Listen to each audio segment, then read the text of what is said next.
Appuntamenti in agenda per sabato 28 gennaio. Dalle 8 alle 20 si rinnova l'appuntamento con Tipicamente Chiavari, il mercatino agroalimentare organizzato da Confesercenti Genova in via Rivarola a Chiavari.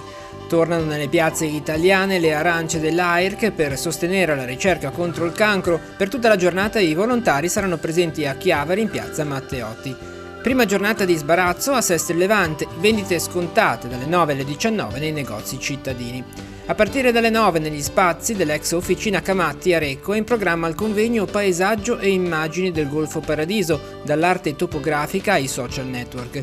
Iniziativa associata alla mostra Istantanee dal Paradiso, dedicata al parco di Portofino e al Golfo Paradiso e curata dall'associazione culturale Le Arcate con il comitato Tutti per il Parco. Dalle 9.30 alle 12.30 si svolge a Santa Margherita Ligure, a Villa Durazzo, il convegno regionale dell'ACLI sul tema ACLI, sfide e territorio. Sarà presente il presidente nazionale Emiliano Manfredonia. Cerimonia di premiazione del concorso di poesia I Valori Ideali, dalle 10.30 nello spazio Casoni in piazza San Giovanni Battista a Chiavari. Gli elaborati resteranno in visione fino alle 18. Arriva anche a Chiavari la maratona di lettura promossa in tutto il mondo dai giovani e le giovani di Economy of Francesco a sostegno delle donne iraniane e afghane. Le 1001 notte avrà inizio alle 14.15 all'interno del parco di Villa Rocca. Collaborano diverse associazioni del territorio. Viaggio tra forma e colore è il titolo della mostra di Lidia Gagliardi allestita nella Torre dei Doganieri a Sestri Levante. Sarà visitabile fino al 5 febbraio tutti i giorni dalle 15 alle 19.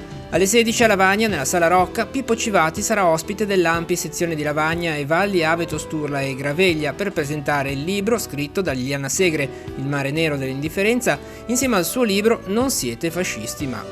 A Chiavari, nella Sala Ghio Schiffini della Società Economica, a partire dalle 17 verrà presentato il libro di Maria Teresa Caprile, La poesia di Giorgio Caproni, per imparare l'italiano e per conoscere l'Italia.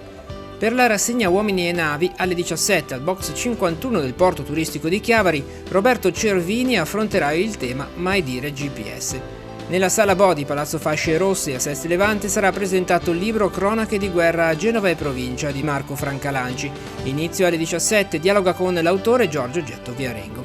La Società Economica di Chiavari ospita la mostra Resilienza incisiva di Enrico Nassano. Alle 17 l'inaugurazione dell'esposizione che resterà allestita nella Galleria Gianfrancesco Grasso sino al 4 febbraio e sarà visitabile dal lunedì al venerdì dalle 16 alle 19.30, il sabato e la domenica dalle 9.30 alle 12.30.